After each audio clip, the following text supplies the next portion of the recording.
Oh Allah. Oh Rahman. Oh God, ini kumur gitu deh.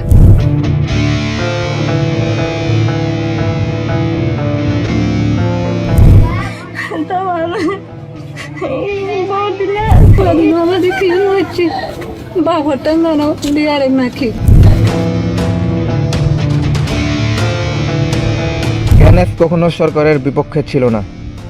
দেশের সরকার হিসেবে আমরা যতটুকু পারি সম্মান প্রদর্শন করে সমঝোতার পথ বেছে নিয়েছি।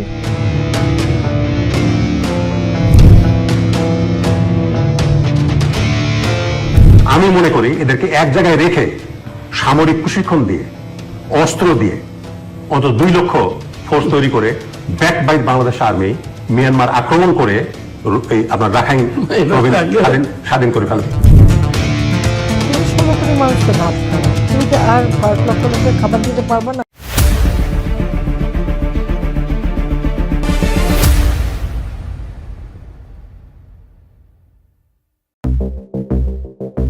চরম এক স্পর্শকাতর সময়ের মধ্য দিয়ে যাচ্ছে বাংলাদেশের সাম্প্রতিক রাজনৈতিক ঘটনা প্রবাহ। একদিকে প্রশ্নাতীত স্বাধীনতার সমূহ সম্ভাবনা, অন্যদিকে মহা সংকট। সম্ভাবনা নাকি সংকট, কোন দিকে যাবে বাংলাদেশের ভবিষ্যৎ তা ঠিক করতে হলে প্রতিটি পদক্ষেপ হতে হবে নিখুঁত এবং দূরদৃষ্টি সম্পন্ন। তা না হলে অস্তিত্ব সংকটে পড়বে বাংলাদেশের সার্বভৌমত্ব। আমরা ভারতকে আমরা বলছি, আপনারা সতর্ক হন, আপনারা চিকেন নেকের কথা ভুলে যাবেন না, আপনারা চিকেন নেকের কথা ভুলে যাবেন না। আপনারা আমাদেরকে যেভাবে ট্রিটমেন্ট দিবেন ঠিক একইভাবে আপনারাও ট্রিটমেন্টের পাওয়ার জন্য প্রস্তুত হন।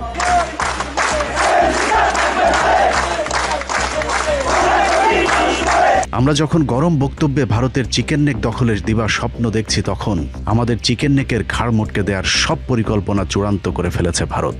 এরই মধ্যে ফেনী থেকে শুরু করে পুরো পার্বত্য অঞ্চল দখলের প্রকাশ্য হুমকি দেওয়া হয়েছে। ওইরকম একটা পুটকে আমাদের এখানকার একটা জেলার মতো দেশ, আমরা ওদের উপর নির্ভরশীল। ঘটনা যে শুধুই হুমকি পর্যন্ত আটকে আছে তা নয়, বরং পুরো পার্বত্য অঞ্চল এখন খাতা কলমে বাংলাদেশের। বাস্তবে পাহাড়ের কোনো নিয়ন্ত্রণ আমাদের হাতে নেই। এর কিছুটা ভারত নিয়ন্ত্রিত সন্ত্রাসী সংগঠন ইউপিডিএফ এবং জেএসএস এর নিয়ন্ত্রণে, বাকিটা আরাকান আর্মির আর বাংলাদেশ সেনাবাহিনী পাহাড়ে ভাড়াটে হিসেবে বসবাস করছে। রাম মূর্তি কতটুকু হবে, কত ইঞ্চি হবে, সেটা ঠিক করবে দেশের হিন্দুরা। তোরা ঠিক করার কে? রাম মন্দির দেখা গেল কি দেখা গেল না? তোরা যদি রাম মন্দিরকে ভয় পাস, তোরা প্রয়োজনে পলাশ বাইতে যাস না, তোরা প্রয়োজন বোধে গাইবান্ধা থেকে চলে অন্য জেলায় চলে যা। রাম মন্দির প্রতিষ্ঠা হবে, এই বাংলাদেশের রাম মন্দির প্রতিষ্ঠা কেউ ঠেকাতে পারবে না। বাংলাদেশে এমন কোনো শক্তি নাই যে রাম মন্দির প্রতিষ্ঠা ঠেকায়। সম্প্রতি রংপুরকে কেন্দ্র করে ভারতীয় ষড়যন্ত্রের ভয়ঙ্কর রূপ পিনাকি ভট্টাচার্যের বিশ্লেষণের মধ্য দিয়ে দেশবাসী দেখেছে। একদিকে রংপুর, অন্যদিকে পার্বত্য চট্টগ্রাম। বাংলাদেশের 2 চিকেন নেক ঘিরে কতটা জ্বলন্ত আগ্নেয়গিরির উপরে আমরা বসবাস করছি, সেই অনুসন্ধানের শুরুতেই বাংলাদেশ মিয়ানমার সীমান্তের নির্মম নিষ্ঠুর এক অমানবিক দৃশ্য দেখে আসি চলুন। Oh Allah. Oh boy nain tuh orang deh. Oh Allah. Oh Rahman. Oh God, ini kumur gitu deh. Oh marbai hode. Wah saya itu bikin cara মানুষ। এই দৃশ্য মিয়ানমারের আরাকান রাজ্যের বাংলাদেশ সীমান্তে 2024 সালের 5ই আগস্টের। এদিকে যখন স্বৈরাচার হাসিনা পালিয়ে যাচ্ছিল মিয়ানমার সীমান্তে, ঠিক তখন ভারতীয় ড্রোনের সাহায্যে আরাকান আর্মির হামলায় প্রাণ যায় কয়েকশো রোহিঙ্গা মুসলমানের। হিউম্যান রাইটস ওয়াচের প্রতিবেদনে 2024 সালের মে মাসে রোহিঙ্গা গণহত্যার আরেকটি রোমহর্ষক বর্ণনা উঠে এসেছে। মিয়ানমারের হোয়ারশিরির সেই গণহত্যার উদ্দেশ্য ছিল মিয়ানমারের অবশিষ্ট রোহিঙ্গাদেরকে বাংলাদেশে আসতে বাধ্য করা। যদিও সেই খবর পৃথিবীর কোনো গণমাধ্যমের কাছে গুরুত্বপূর্ণ মনে হয়নি, কারণ এই মানুষগুলো মিয়ানমারের রোহিঙ্গা মুসলমান, জন্মই যাদের আজন্ম পাপ। কত মানুষ মরলে সেটাকে গণহত্যা বলা যায়, কতটা নির্মমভাবে মানুষকে হত্যা করলে সেটাকে মানবতা বিরোধী অপরাধ বলা যাবে, তার সব মাত্রা অতিক্রম করেছে মিয়ানমারের আরাকান রাজ্যের রোহিঙ্গা মুসলিম হত্যাকাণ্ড। রোহিঙ্গাদের কেন এত নির্মমভাবে হত্যা করছে আরাকান আর্মি? আরাকান আর্মির সাথে ভারতের সম্পর্ক কি? মিয়ানমার সরকার কেন আরাকান আর্মির সন্ত্রাসীদের সহায়তা করছে? এসব প্রশ্নের উত্তর জানতে হলে আগে আমাদেরকে জানতে হবে রোহিঙ্গাদের আসল পরিচয়। কেন তাদেরকে বাংলাদেশি বলে দাবি করা হচ্ছে? মিয়ানমারের মুসলিম রোহিঙ্গা নিধনের যে দৃশ্য আমরা গেল 1 দশক ধরে দেখছি, তার শুরু হয়েছে আরও 8 দশক আগে। দেখতে দেখতে এসব পৈশাচিক হত্যাকাণ্ড আমাদের চোখ সহা হয়ে উঠেছে। রোহিঙ্গাদের ব্যাপারে কথা বলতে গেলে অনেকেই তুচ্ছ তাচ্ছিল্য করে কথা বলে। শুনে মনে হয় রোহিঙ্গারা অন্য দেশ থেকে ভেসে আসা এক উদ্বাস্তু। বাংলাদেশের মানুষের কাছে মিয়ানমার থেকে আসা অচ্যুত এক জনগোষ্ঠী, আবার মিয়ানমারের চোখে বাংলাদেশ থেকে ভেসে যাওয়া আবর্জনা। এই আবর্জনা পরিষ্কার করতে মিয়ানমার সরকার কিংবা আরাকানের জঙ্গি গোষ্ঠী আরাকান আর্মি যে নৃশংসতা দেখিয়েছে তা পৃথিবীর ইতিহাসের এক বর্বরতম কালো অধ্যায়, যা গণহত্যার সব কলঙ্ক ছাপিয়ে পৃথিবীর মানুষকে মিয়ানমারের বুদ্ধরা বুঝিয়ে দিয়েছে মানুষ কতটা হিংস্র হতে পারে।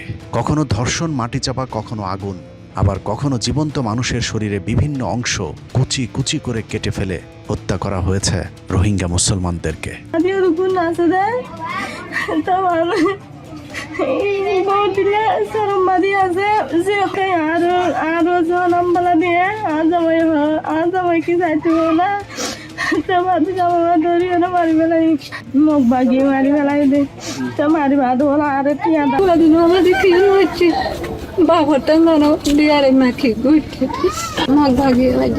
নির্যাতিত নিপীড়িত রোহিঙ্গাদের ইতিহাস বলছে এই রোহিঙ্গারাই আরাকানের আসল মালিক। পুরো আরাকান রাজ্য শাসন করত মুসলিম সংখ্যাগরিষ্ঠ এই জনগোষ্ঠীটি। আরাকানে মুসলিমদের আগমন ৭ম শতকেই। সেই যে গোড়াপত্তন হয়েছিল তারপর থেকে আরাকানের সবসময় মুসলিম আদিবাসীরা রোহিঙ্গা হিসেবে পরিচিত ছিল। এমনকি এই আরাকানে মুসলিম শাসন ছিল ১৪৩০ থেকে ১৭৮৪ সাল পর্যন্ত, পুরো ৩৫০ বছর। সেই সময়ের ৩ জন রাজার সময়ের মুদ্রায় মুসলমানদের কালেমা অঙ্কিত ছিল। আরাকান ছিল স্বাধীন রাজ্য, যেখানে মূলত মুসলিম ও মগ, চাকমা সহ কিছু ক্ষুদ্র নৃগোষ্ঠীর বসবাস ছিল। শাসন ক্ষমতায় মুসলমানেরা থাকলেও মগ সহ অন্য সংখ্যালঘুদের সাথে সম্প্রীতির সম্পর্ক ছিল সংখ্যাগরিষ্ঠ রোহিঙ্গা মুসলমানদের। ১৭৮৫ সালে বার্মিজ রাজা বদাপায়া আরাকান আক্রমণ করলে কিছু মুসলমান আরাকানে থেকে যায়, আর বাকি মুসলমানেরা চাকমা এবং মগদের সাথে মিলে নাফ নদী পার হয়ে চট্টগ্রামে এসে বসবাস শুরু করে। সেই থেকেই চাকমা এবং মগেরাও পার্বত্য চট্টগ্রামে বসবাস করছে। যে কারণে নাফ নদীর ওপার আর এপারের মানুষের মধ্যে ধর্ম, ভাষা এবং বর্ণের মিল রয়েছে। ভাষা এবং বর্ণের মিল থাকার কারণে আরাকানে থেকে যাওয়া রোহিঙ্গা মুসলমানদেরকে বাংলাদেশি বলতে শুরু করে মিয়ানমারের স্বৈর শাসকেরা। ১৭৮৫ থেকে ১৯৪৭ পর্যন্ত বৈষম্য থাকলেও রোহিঙ্গা মুসলমানদের উপর গণহত্যা চালানো হয়নি। কিন্তু ১৯৪৭-এর পর থেকে শুরু হয় নৃশংসতম হত্যাযজ্ঞ।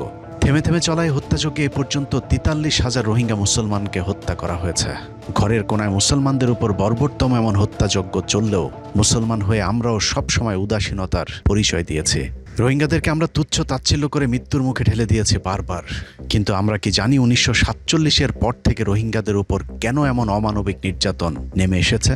ব্রিটিশরা ভারতবর্ষ ছেড়ে যাবার ঠিক আগ মুহূর্তে রোহিঙ্গা নেতারা আরাকানকে তৎকালীন পূর্ব পাকিস্তান বা বর্তমান বাংলাদেশের সাথে যুক্ত করবার চেষ্টা করেছিল। আরাকানকে পাকিস্তানের সাথে যুক্ত করতে মোহাম্মদ আলী জিন্নাহর সাথে বেশ কয়েকবার দেন দরবার করা হয় রোহিঙ্গা নেতাদের পক্ষ থেকে। কিন্তু শেষ মুহূর্তে অং সান সুচির বাবা অং সান ব্রিটিশদেরকে ম্যানেজ করে আরাকানকে বার্মার অন্তর্ভুক্ত করতে সামর্থ্য হয়। এরপর থেকে আরাকান রাজ্যটি বার্মার অন্তর্ভুক্ত হয়ে যায়। আরাকানকে বার্মার অন্তর্ভুক্ত করা হলেও পূর্ব পাকিস্তানের সাথে যুক্ত হতে যাওয়ার প্রতিশোধ হিসাবে আরাকানের মুসলমানদের নাগরিকত্ব বাতিল করে অং সান। নাগরিকত্ব না থাকায় গেল ৮ দশক ধরে খাদ্য, শিক্ষা, চিকিৎসা থেকে শুরু করে সকল মৌলিক অধিকার থেকে বঞ্চিত করা হয় রোহিঙ্গা মুসলমানদেরকে। ১০ম শ্রেণীর পর স্কুলে যেতে না দেয়া, এমনকি জরুরি টিকা থেকেও বঞ্চিত আরাকানের রোহিঙ্গা মুসলমানেরা। অন্যদিকে দ্বিতীয় সংখ্যাগরিষ্ঠ জনগোষ্ঠী মগদের রাষ্ট্রীয় পৃষ্ঠপোষকতায় শক্তিশালী করে তোলা হয়। সংখ্যাগরিষ্ঠ মুসলমানেরা যেন বিদ্রোহ করতে না পারে সে কারণে মগদেরকে প্রশাসনিক এমনকি মিয়ানমারের নিরাপত্তা বাহিনীতে ব্যাপকভাবে পদায়ন শুরু করে মিয়ানমারের রাজ্য সরকার, যার মূল উদ্দেশ্যই ছিল রোহিঙ্গা মুসলমানদেরকে দমিয়ে রাখা। মগরা যতই শক্তিশালী হয়েছে ততই মুসলমানদের উপর নির্যাতন বাড়তে থেকেছে। যখন যার ইচ্ছে হয়েছে মুসলমানদের বাড়িঘরে লুটপাট, মুসলিম নারীদের ধর্ষণ কিংবা হত্যাকাণ্ড ঘটিয়েছে, যার জন্য কারো কাছে মগদের কোনো জবাবদিহিতা করতে হয়নি। আমরা কথায় কথায় মগের মূল্যক বলতে নৈরাজ্যের যে জনপদকে বুঝিয়ে থাকি, এটাই সেই মগের মূল্যক। দিন যত বেড়েছে মগের মূল্যকে মগেদের অত্যাচার ততই বাড়তে থেকেছে। রোহিঙ্গাদেরকে যেহেতু নাগরিকত্ব দেওয়া হয়নি, সে কারণেই মগেরা চিন্তা করলো মুসলমানদেরকে আরাকান থেকে বের করে দিতে পারলে পুরো ভূখণ্ড তাদের দখলে চলে যাবে। এই চিন্তা থেকে শুরু হয় মুসলিম জনগোষ্ঠীর উপর পৈশাচিক নির্যাতন।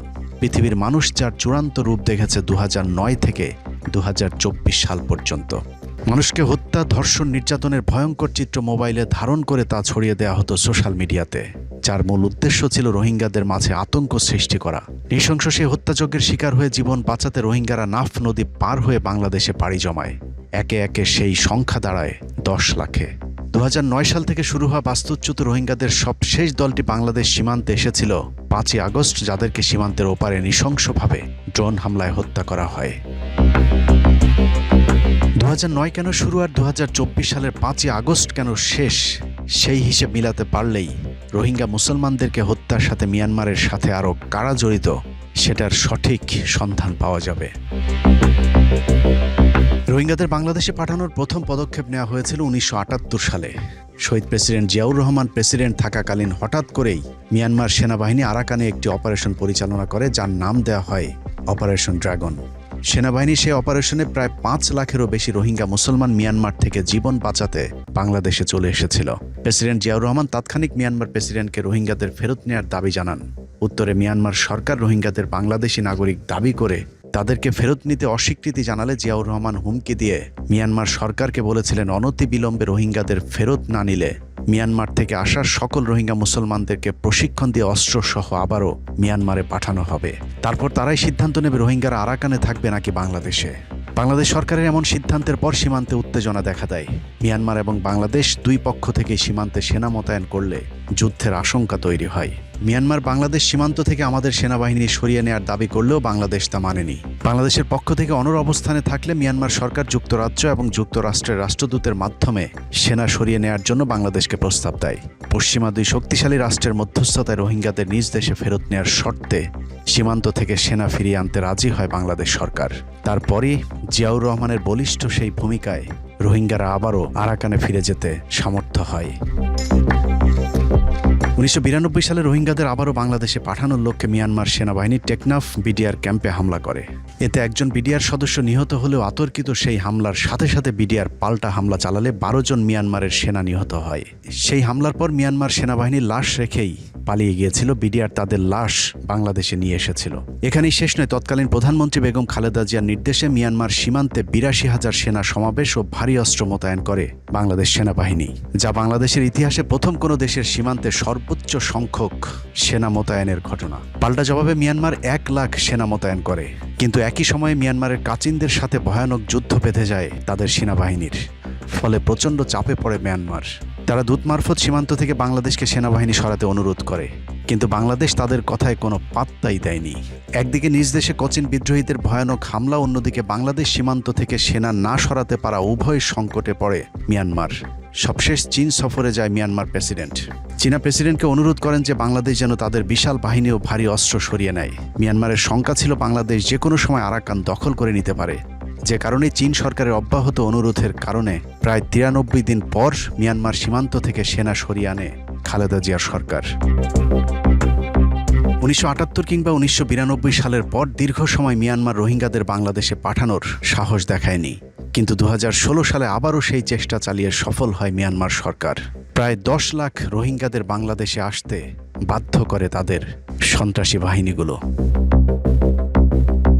রোহিঙ্গাদের মূল দলটি 2016 থেকে 17 সালের মধ্যে আসলেও এর শুরুটা হয়েছিল 2009 সালে আওয়ামী লীগ ক্ষমতায় আসার পর। 2009 সালের পিলখানা হত্যাকাণ্ডের 1 মাস পর প্রতিষ্ঠা করা হয় ইউনাইটেড লিগ অফ আরাকানের সশস্ত্র সংগঠন আরাকান আর্মি, যারা মূলত বৌদ্ধ ধর্মাবলম্বী মগ জাতির সশস্ত্র জঙ্গি গোষ্ঠী। তাদের উদ্দেশ্য ছিল মুসলিম রোহিঙ্গাদের আরাকান রাজ্য থেকে চিরতরে উৎখাত করা, কারণ আরাকান আর্মির জন্য স্বাধীন আরাকান রাজ্য প্রতিষ্ঠার বাধা ছিল দুটি, একটি বার্মিজ সরকার, আরেকটি আরাকানের সংখ্যাগরিষ্ঠ জনগোষ্ঠী রোহিঙ্গারা। রোহিঙ্গাদের প্রশ্নে আরাকান আর্মি এবং কেন্দ্রীয় সরকারের অবস্থান ছিল অভিন্ন, যে কারণে রোহিঙ্গা নিধনে আরাকান আর্মিকে অস্ত্রশস্ত্র দিয়ে সহায়তা করতে থাকে বার্মিজ সরকার। মুসলিম নিধনে এই দুই পক্ষের সাথে নতুন করে যুক্ত হয় ভারত। মূলত 2009 সালের এপ্রিলে ভারতের সহযোগিতায় আরাকান আর্মি শক্তিশালীভাবে আত্মপ্রকাশের সুযোগ পায়। ভারত কেন আরাকান আর্মির সাথে যুক্ত হলো সেটা জানা অত্যন্ত জরুরি। বাংলাদেশের সাথে ভারত ছাড়া আমাদের একমাত্র স্থল সীমান্ত রয়েছে মিয়ানমারের। বাংলাদেশ সীমান্তের ওপারে যদি মুসলমানেরা থাকে তাহলে বাংলাদেশের জন্য এটা বাড়তি সুবিধা। যে কারণে ভারত চেয়েছে সীমান্তের ওপারে এমন একটি পক্ষ থাকুক যাদের বাংলাদেশের সাথে বৈরী একটা সম্পর্ক থাকবে। যে কারণে পিলখানা হত্যাকাণ্ডের মাধ্যমে সীমান্তে বিডিআরের মেরুদণ্ড ভেঙে দেওয়ার পর শক্তিশালী করা হয় আরাকান আর্মিকে। আরাকান আর্মি মিয়ানমারের জঙ্গি সংগঠন হলেও তারা ভারতের অস্ত্র, অর্থ এবং প্রশিক্ষণ পেয়ে থাকে। ভারতের উদ্দেশ্য মিয়ানমার এবং ভারতের মাঝে তাদের পছন্দের একটা রাজ্য থাকুক যেখানে দুই দেশকে অস্থির রাখা যাবে।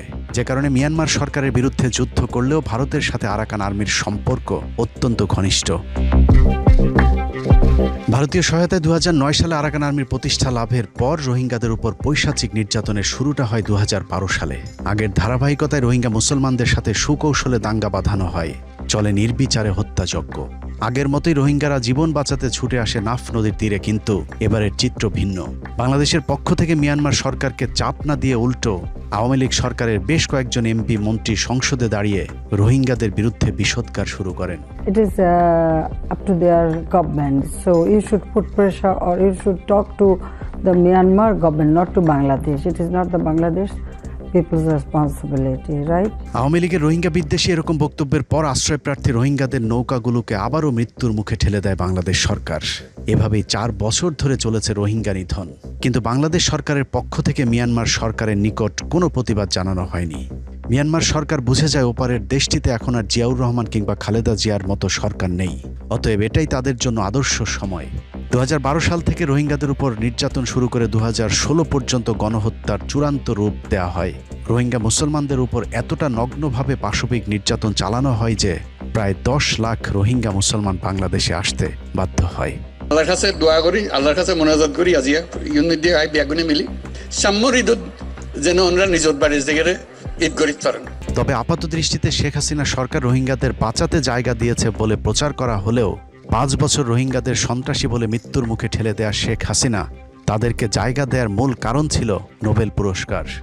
যে কারণে মিয়ানমার সরকারের প্রতি এমন কোনো চাপ তৈরি করা হয়নি যার জন্য মিয়ানমার সরকার রোহিঙ্গাদেরকে ফেরত নিতে বাধ্য হবে। ফলশ্রুতিতে রোহিঙ্গাদের স্থায়ী আবাসস্থল হিসেবে রূপ নেয় বাংলাদেশ। এটা আমার ছোট বোন রেহানা ওরই কথা। তুমি 16 কোটি মানুষকে ভাত খাওয়াও, তুমি কি আর কয়েক লক্ষ লোকরে খাওয়া দিতে পারবো না? আর আমরা কেন পারবো না? তখন আমরা একবেলা খাবো, একবেলা খাবার তাদের দেব। অথচ 2012 সালেই যদি বাংলাদেশ সরকার শক্তভাবে মুসলিম হত্যার প্রতিবাদ করত তাহলে আগের মতোই মিয়ানমার সরকার পিছু হাঁটতে বাধ্য হতো। সেই সাথে রোহিঙ্গা মুসলিম ভাই বোনদের সম্মান এবং জীবন দুটোই বেঁচে যেত। কিন্তু তা করা হয়নি। এমনকি 10 লাখ রোহিঙ্গাদের প্রবল ইচ্ছা থাকা সত্ত্বেও কার্যকরভাবে তাদেরকে ঘরে ফেরানোর কোনো ব্যবস্থা নেয়নি শেখ হাসিনার সরকার। বাংলাদেশ সরকার চাইলে রোহিঙ্গাদের অস্ত্র এবং ট্রেনিং দিয়ে আরাকানে পাঠিয়ে পুরো অঞ্চলটি মুসলমানদের দখলে নিতে পারত, কিন্তু সেটা করেনি কারণ ভারত সেটা চায়নি। এভাবে ভারতের পরামর্শে চলে পুরো পার্বত্য চট্টগ্রাম বাংলাদেশ সেনাবাহিনীর নিয়ন্ত্রণের বাইরে চলে গিয়েছে। বস্তুত পার্বত্য চট্টগ্রামের উপর এখন বাংলাদেশের কোনো নিয়ন্ত্রণ নেই। কিছুটা জেএসএস, কিছুটা ইউপিডিএফ আর বাকিটা আরাকানের দখলে যাবার পথে। অনেকে বলে থাকেন ইউনূস সরকার কিছুটা ভারতের বিরুদ্ধে দাঁড়ালেও রোহিঙ্গাদের পক্ষে কাজ না করে বরং আরাকান আর্মির পক্ষেই কাজ করেছে তার সরকার। আমরা একটা নতুন বাস্তবতায় আছি। সত্যিকার অর্থে আমরা একজন নতুন প্রতিবেশী। পৃথিবীর বিভিন্ন দেশে সফলভাবে শান্তি রক্ষায় নিয়োজিত সেনাবাহিনী হাস্যকরভাবে নিজ দেশে বেড়ালের বেশে পার্বত্য এলাকায় ঘুরে বেড়াচ্ছে। এ যেন নখ দন্তহীন এক বাঘ। কিন্তু প্রশ্ন হলো, সেনাবাহিনী কি আসলেই দুর্বল নাকি তাদেরকে দুর্বল করে রাখা হয়েছে? পার্বত্য চট্টগ্রামে সেনাবাহিনীকে অত্যন্ত সুপরিকল্পিতভাবে দুর্বল করা হয়েছে, যার শুরুটা হয়েছিল 1996 সালের কথিত শান্তি চুক্তির মাধ্যমে। মূলত শান্তি চুক্তির মধ্য দিয়ে পাহাড়ের নিয়ন্ত্রণ ভারতের হাতে তুলে দেওয়া হয়েছিল। পৃথিবী জুড়ে শান্তি রক্ষায় কাজ করা সেনাবাহিনীকে শান্তি প্রতিষ্ঠান নামে হাস্যকরভাবে পাহাড় থেকে সরিয়ে আনা হয়। অথচ কথিত শান্তি চুক্তির শর্তানুযায়ী পাহাড়ি সন্ত্রাসীদের অস্ত্র সমর্পণের কথা থাকলেও সেটা না করে একপাক্ষিকভাবে সেনাবাহিনীকে পাহাড় থেকে সরিয়ে আনা হয়েছে। 1996 সালে ক্ষমতায় আসার পরপর যে শান্তি চুক্তি করা হয়েছিল তার পুরোটার প্রেসক্রিপশন ছিল ভারতের। ভারতের সেই পরিকল্পনাতেই চলেছে গেল 30 বছর। অজ্ঞাত কারণে মাঝে 5 বছর সময় পেলেও বিএনপি জোট সরকার সেনাবাহিনীর যেসব ক্যাম্পগুলো সরিয়ে আনা হয়েছিল সেগুলো আবারও প্রতিস্থাপন করেনি। মূলত 1996 সালের পর থেকে ইচ্ছায় কিংবা অনিচ্ছায় বাংলাদেশ সেনাবাহিনী পাহাড়ে ভারতের ইচ্ছে মতোই তাদের কার্যক্রম পরিচালনা করছে।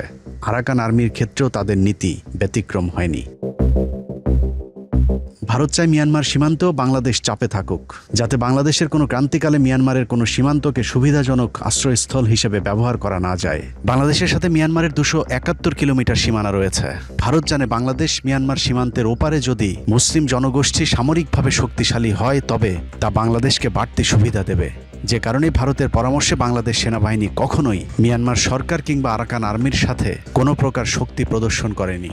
ভারতকে খুশি করতে বাংলাদেশের কূটনীতি এবং সমন্বিতি এতটাই ইসলাম বিরোধী এবং বাংলাদেশ বিরোধী ছিল যে রোহিঙ্গা মুসলমানদের শায়েস্তা করতে বাংলাদেশের সীমান্তে নিযুক্ত গোয়েন্দা সংস্থাগুলো আরাকান আর্মিকে সব ধরনের সহায়তা করেছে, যা 2025 সালের ফেব্রুয়ারি মাস পর্যন্ত অব্যাহত ছিল।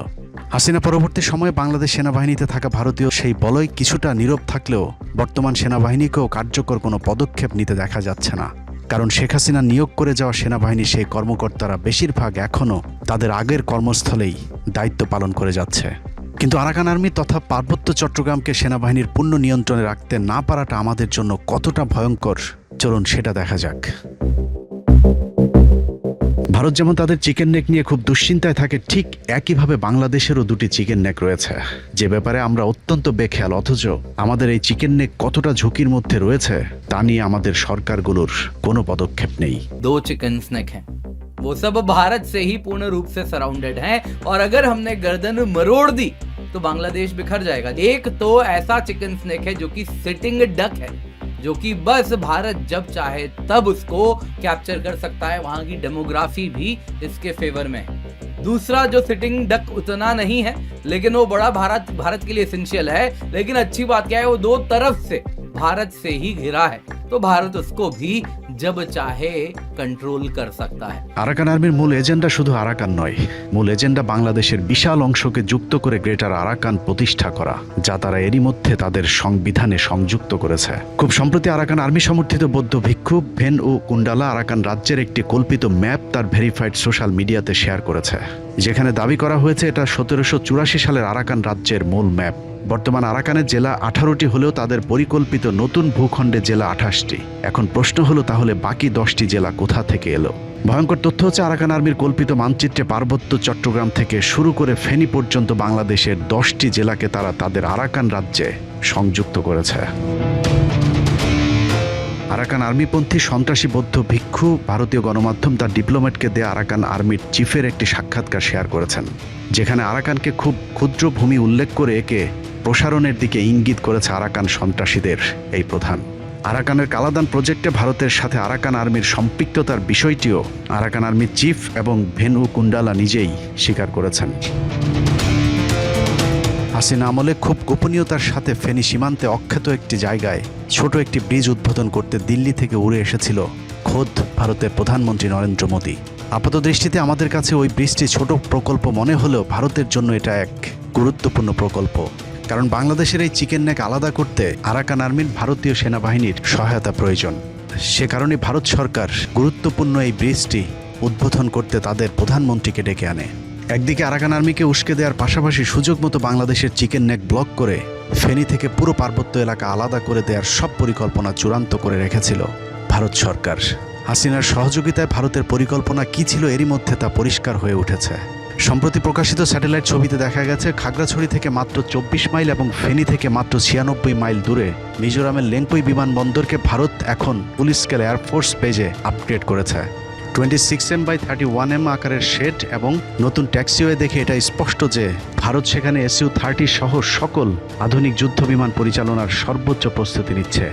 ওদিকে পশ্চিমবঙ্গের পানাগড় এয়ারফোর্স স্টেশনেও বড় ধরনের মেরামত ও পুনর্নির্মাণ শুরু করেছে ভারত সরকার। এখানেই শেষ নয়, সূত্র জানিয়েছে বাংলাদেশ থেকে আলাদা হয়ে একটি হিন্দু বৌদ্ধ রাষ্ট্র বানানোর জন্য রাজা বীর বাহাদুরের নেতৃত্বে পার্বত্য চট্টগ্রামের প্রায় 5000 পাহাড়ি সন্ত্রাসীরা আরাকান আর্মির সাথে যুক্ত হয়েছে, যাদের অনেকে প্রশাসনের সহযোগিতায় বাংলাদেশে আসা যাওয়া শুরু করেছে। এমনকি সম্প্রতি আওয়ামী মন্ত্রী বীর বাহাদুরকেও তার নিজ বাড়ির সামনে প্রকাশ্যে চলতে দেখা গেছে। এখানে আরাকান আর্মির কি ভূমিকা হবে? কারণ আরাকান আর্মিরও একটা ভূমিকা এখানে থাকবে, যেটা জানা যাচ্ছে, এবং যে পরিকল্পনা হচ্ছে তাতে মুজিব বাহিনীর পাশে থাকবে আরাকান আপনারা যদি বেশি বাড়াবাড়ি করেন, আমরা কিন্তু বিভিন্ন মানবতা, বিভিন্ন বিশ্বের দেশ থেকে সাহায্য চেয়ে আমরা বাংলাদেশ আর একটি প্রদেশ করব শুধুমাত্র সনাতনীদের জন্য। একদিকে ভারত আরাকান আর্মিকে পালছে, অন্যদিকে সন্তুল আর্মার ইউপিডিএফ জেএসএস-কে দিয়ে পাহাড়ি এলাকায় নিয়ন্ত্রণ রেখেছে। মূলত পাহাড়ে এখন কুকি চীন ছাড়া পাহাড়িদের সবকটি সশস্ত্র সংগঠন এখন ভারত নিয়ন্ত্রিত। কুকি চীন মূলত ভারতীয় সেনাবাহিনীর বিরোধী একটি সশস্ত্র স্বাধীনতাকামী সংগঠন। মণিপুরে ভারত কুকি চীনের বিরুদ্ধে চিরুনি অভিযান শুরু করলে কুকি চীন বাংলাদেশের পাহাড়ি অঞ্চলে এসে তাদের কার্যক্রম পরিচালনা করেন। কিন্তু কুকি চীন যেন বাংলাদেশের শক্তিশালী হয়ে ভারতীয় বাহিনীর সাথে লড়াই করতে না পারে, সে কারণেই ভারতের পরামর্শে বাংলাদেশ সরকার তাদের নির্মূলে ব্যাপক অপারেশন চালায়। এই একই কারণে পুরো আওয়ামী লীগ সময়ে কুকি চীনের উপর ব্যাপক অভিযান অব্যাহত রেখেছে হাসিনা সরকার। প্রথম আলো, ডেইলি স্টার এবং সময় টিভির প্রযোজনায় নাটক তৈরির পর কুকি চীনের যোদ্ধাদের উপর চলত নারকীয় হামলা। যদিও বাংলাদেশের জন্য পাহাড়ের মূল সমস্যা জেএসএস এবং ইউপিডিএফ, কিন্তু কুকি চীন ছাড়া আর কোনো সশস্ত্র গোষ্ঠীর বিরুদ্ধে বাংলাদেশি আইনশৃঙ্খলা বাহিনীগুলো কখনোই কোনো অ্যাকশনে যায়নি।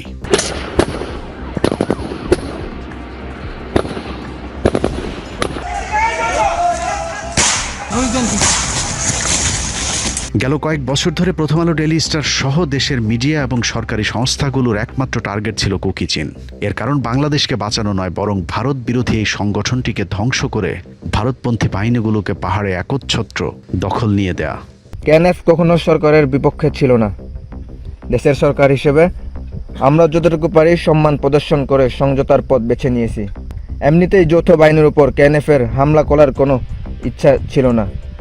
জেএসএস সন্ত্রাসীরা ইসলাম বিরোধিতা করে আসছে সেই শান্তি চুক্তির আগ থেকে। বাঙালি 1000 পরিবারের বেশি হত্যা করেছে। শুধু বাঙালি নয়, 3 পার্বত্য জেলায় বসবাসরত মারমা, বম, তঞ্চঙ্গা, পাংখুয়া, খিয়াং, মরো জাতির অনেক গুণীজনদের হত্যা করেছে। তার প্রমাণস্বরূপ ফেসবুকের বিভিন্ন টাইমলাইনে দেখতে পাবেন। জেএসএসের মূল দাবি ছিল পার্বত্য চট্টগ্রামের সামরিকায়ন এবং ইসলাম সম্প্রসারণ বন্ধ করা। কিন্তু জেএসএসদের তথ্য অনুযায়ী পার্বত্য চট্টগ্রামে কোনো জাতির উপর অভিযান চালানো কি সাংঘর্ষিক নয়? কুকি চীনের এই ভারত বিরোধী অবস্থানের কারণেই বাংলাদেশি অনেক নাগরিক কুকি চীনের সাথে যোগ দিয়েছিল। তারপরেও কুকি চীনকে যদি আমরা সশস্ত্র সংগঠন হিসেবে ধরি, তাহলে একই অপরাধে সন্তুল আর্মার জেএসএস কিংবা ইউপিডিএফকেও সন্ত্রাসী সংগঠন হিসেবে চিহ্নিত করতে হবে। এখন পর্যন্ত পাহাড়ে যতগুলো বাংলাদেশি কিংবা সেনাবাহিনীর উপর হামলা হয়েছে, সবগুলোর সাথে জেএসএস, ইউপিডিএফ কিংবা শান্তি বাহিনী জড়িত। 1977 সাল থেকে শুরু করে বাংলাদেশিদের উপর যতগুলো গণহত্যা কিংবা হামলার ঘটনা ঘটেছে, সবগুলোর সাথে সন্তুল আর্মার নেতৃত্বে জেএসএস কিংবা শান্তি বাহিনী জড়িত। তারপরেও তাদের বাঁচাতে কথিত শান্তি চুক্তির নামে কার্যত পার্বত্য চট্টগ্রাম ভারতের হাতে তুলে দিয়ে আসা হয়েছে। এখন নতুন করে যুক্ত হয়েছে মিয়ানমারের সন্ত্রাসী গোষ্ঠী আরাকান আর্মি। ভারতীয় মদতপুষ্ট জেএসএস, শান্তিবাহিনী কিংবা আরাকান আর্মির হাত থেকে আমাদের পার্বত্য চট্টগ্রামকে বাঁচাতে হলে দ্রুত আমাদের কিছু পদক্ষেপ নিতে হবে। প্রথমত 1996 সালের কথিত শান্তি চুক্তির নামে হাসিনার দেশ বিক্রি চুক্তি বাতিল করতে হবে। এই চুক্তি অনুযায়ী বাংলাদেশ সরকার হাস্যকরভাবে তাদের সেনা ক্যাম্প দ্রুততার সাথে প্রত্যাহার করে নিলেও পাহাড়িরা তাদের অস্ত্র জমা দেয়নি। মূলত ওই চুক্তির মাধ্যমে পুরো পাহাড়ের নিয়ন্ত্রণ পাহাড়ি সন্ত্রাসীদের হাতে তুলে দেওয়া হয়েছে। পাহাড়ে শান্তি ও স্থিতিশীলতা ফিরিয়ে আনতে হলে পার্বত্য চট্টগ্রাম থেকে প্রত্যাহার করা সব সেনা ক্যাম্প পুনর্স্থাপন করতে হবে। জিয়াউর রহমানের পরিকল্পনা অনুযায়ী পুনরায় বাংলাদেশিদেরকে পাহাড়ি এলাকায় পুনর্বাসিত করতে হবে এবং তাদের নিরাপত্তা নিশ্চিত করতে হবে। পার্বত্য চট্টগ্রাম নিয়ে প্রথম আলো এবং ডেইলি স্টারের ষড়যন্ত্র রুখতে হলে সবার আগে কথিত পাহাড়ি উপজাতি আদিবাসী নামকরণের নামে বাঙালিদের মাঝে বিভাজন বন্ধ করতে হবে। এদের সবার, এখানে কেউ আদিবাসী কিংবা প্রবাসী নেই, সবাই বাংলাদেশি, সবার অধিকার সমান। জিয়াউর রহমানের দেয়া বাংলাদেশি জাতীয়তাবাদ পরিচয় সবাইকে প্রতিষ্ঠিত করতে হবে। প্রথম আলো, ডেইলি স্টারের পাহাড় নিয়ে করা কোনো রিপোর্টের ঠিক 180 ডিগ্রি উল্টো সিদ্ধান্ত নিতে হবে। প্রথম আলো এবং ডেইলি স্টারের সংবাদ কতটা উদ্দেশ্য প্রণোদিত সেটার সবশেষ খাগড়াছড়ির কথিত ধর্ষণের গুজবেই প্রমাণিত হয়েছে। প্রথম আলো, ডেইলি স্টারে ঘন্টার পর ঘন্টা ধর্ষণের আপডেট দেওয়া হলেও মেডিকেল রিপোর্ট ধর্ষণের কোনো আলামত পাওয়া যায়নি, সেই খবর ছাপা হয়নি দুটি পত্রিকার কোনোটিতেই। উত্তর ও দক্ষিণ ফ্রন্ট থেকে হুমকি বিবেচনায় বাংলাদেশ সেনাবাহিনীকে এখনই পদক্ষেপ নিতে হবে। বিশেষ করে লালমনিরহাট, ঠাকুরগাঁও এবং বগুড়ার বিমানবন্দরগুলোকে আধুনিকায়ন করতে হবে। সম্ভাব্য ভারতীয় আগ্রাসন ঠেকাতে ফেনী, কুমিল্লা, শমশেরনগর এবং মৌলভীবাজারে স্থায়ী বিমান ঘাঁটি করতে হবে। এদিকে মিয়ানমার যদি আসলে শান্তিপূর্ণ সহাবস্থান চায় তাহলে রোহিঙ্গাদের সবাইকে একসাথে ফেরত নিতে হবে এবং তাদের নাগরিকত্ব পরিপূর্ণভাবে ফেরত দিতে হবে। তাদের নিরাপত্তার জন্য প্রাথমিকভাবে বাংলাদেশ, পাকিস্তান, তুরস্কের মতো মুসলিম দেশ অথবা জাতিসংঘের শান্তি বাহিনী মোতায়েনের অনুমতি দিতে হবে। বাংলাদেশের আরাকান নীতি মিয়ানমারের জান্তা সরকার কিংবা আরাকান আর্মি কারো পক্ষে না করে এই নীতি হবে শুধুই রোহিঙ্গা মুসলমানদের পক্ষে। মিয়ানমারের ফাঁদে পা দিয়ে মুসলমান রোহিঙ্গাদেরকে মৃত্যুর মুখে ঠেলে দেওয়া হয় তাহলে আবারও কিছুদিন পরে আগের মতো সময় সুযোগ বুঝে তারা গণহত্যার পথ বেছে নেবে। মিয়ানমার যদি দাবি মানতে রাজি না হয় তাহলে রোহিঙ্গাদের প্রতিরোধ যোদ্ধা হিসাবে গড়ে তুলে তাদেরকে আরাকানে ফেরত পাঠানোর প্রস্তুতি নিতে হবে। তাদেরকে প্রতিরক্ষার জন্য বাংলাদেশ সরকার সব ধরনের সহায়তা দেওয়া প্রয়োজন। এমনকি বাংলাদেশের অনেক নাগরিকও তাদের সাথে লড়াই করতে প্রস্তুত আছে। আরাকানে যেহেতু মিয়ানমার সরকারের কোনো নিয়ন্ত্রণ নেই, সে কারণে আরাকানে রোহিঙ্গাদের ফেরত পাঠানো খুবই সহজ। আরাকান শুধু রোহিঙ্গাদের জন্য নয়, আমাদের জন্যও অত্যন্ত গুরুত্বপূর্ণ। বাংলাদেশের সাথে থাকা 271 কিলোমিটারের বিশাল সীমান্ত রোহিঙ্গাদের মতো মুসলিম ভাতৃপ্রতিম একটি জাতিগোষ্ঠীর নিয়ন্ত্রণে থাকা বাংলাদেশের নিরাপত্তার জন্যও বাড়তি সুবিধা দেবে। আমি মনে করি এদেরকে এক জায়গায় রেখে সামরিক প্রশিক্ষণ দিয়ে, অস্ত্র দিয়ে অন্তত 2 লক্ষ ফোর্স তৈরি করে back by Bangladesh army Myanmar আক্রমণ করে এই আপনার রাখাইন স্বাধীন করে ফেলবে। কারণ আমরা তো ওখানে মুসলমানদেরকে মানে যেটা ধর্মের কথা বলি, এখন আমি ধর্মে আসি, আপনি বাদ দেন হিউম্যানিটেরিয়ানের কথা, মানুষ আসছে না কে আসছে, আপনি ধর্মে আসেন যে মুসলমান হিসেবে আমরা এই রোহিঙ্গাদের এই দুঃখ দুর্দশা 78 থেকে আমরা দেখে আসতেছি। 50 সাল থেকে শুরু হয়েছে এটা, তখন থেকে এটা চলে আসতেছে। কতদিন চলবে এটা? It has to end somehow. হওয়া উচিত। আমি মনে করি বাংলাদেশ গেইন যথেষ্ট মিলিটারি পাওয়ার অর্জন করেছে Bangladesh, 43rd economy of the world. তো আমরা এদেরকে এইভাবে মরতে দিতে পারি না। এটা এই মিয়ানমার আর্মি ফাজলামি করবে আর আমরা সেটা দেখে থাকবো, এটা হতে পারে না। উই মাস্ট ট্রেন রোহিঙ্গাস, 2 লক্ষ ফোর্স তৈরি করে back by Bangladesh army, we must liberate Rakhine province. Arakan আর্মির মূল উৎস বাংলাদেশে ইয়াবা পাচার। তাদেরকে আর্থিকভাবে দুর্বল করতে হলে বাংলাদেশ সীমান্তে ইয়াবা পাচার শূন্যের কোঠায় নামিয়ে আনতে হবে। এর জন্য ইয়াবা supply line Bandarban, 0 point, Palongkhali, Thengkhali সীমান্তে সর্বোচ্চ সতর্ক অবস্থায় থাকতে হবে। তবে এসব পদক্ষেপ বাস্তবায়ন করতে হলে সবার আগে বাংলাদেশ সেনাবাহিনীকে সিদ্ধান্ত নিতে হবে তারা কি খাতা কলমে পার্বত্য চট্টগ্রামের মালিক থেকেই সন্তুষ্ট থাকবে নাকি বাস্তবেই গুরুত্বপূর্ণ এই ভূখণ্ডের মালিক হতে চায়। অতএব পার্বত্য চট্টগ্রাম নিয়ে ভাববার এখনই সময়। সেনাবাহিনীকে সিদ্ধান্ত নিতে হবে পাহাড় কাদের নিয়ন্ত্রণে থাকবে, বাংলাদেশ নাকি ভারত মিয়ানমার নিয়ন্ত্রিত সন্ত্রাসীদের হাতে। সিদ্ধান্ত আপনাদের। আল্লাহ হাফেজ।